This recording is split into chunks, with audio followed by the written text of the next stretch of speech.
how are businesses managing, and especially then food service businesses managing and making sure that they can keep going without losing out on the cost side?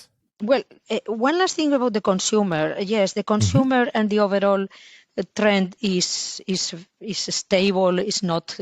I don't see a deterioration. But what we have to say is that the consumer has become much more critical. So at the time of the reopening, everybody was so happy to go out. They were happy to take anything.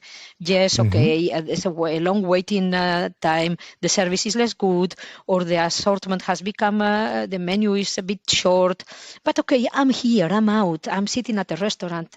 So the consumer put up with a lot of things because they were happy to return.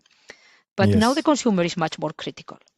So if I'm going to spend my money and I feel my budget a bit shorter, I want to have really a top experience from it. And the top experience can be just the speed of the service or the portion of the quality.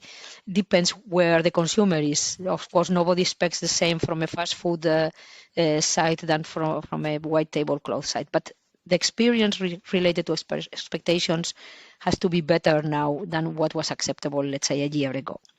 So a lot of pressure on the restaurants, actually. Absolutely. That's why I flag that, because if you say, okay, the overall revenues are slightly up, but it's not booming, and at the same time, the consumer is more critical, more demanding, and on the top of that, my costs are going up.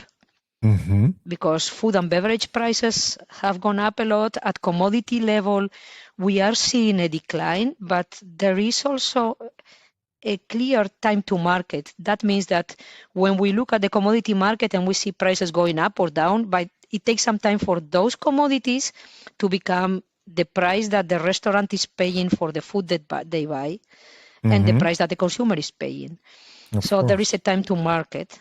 That means that for operators, the food that they are buying is still going to be expensive for quite some time, at least a few months.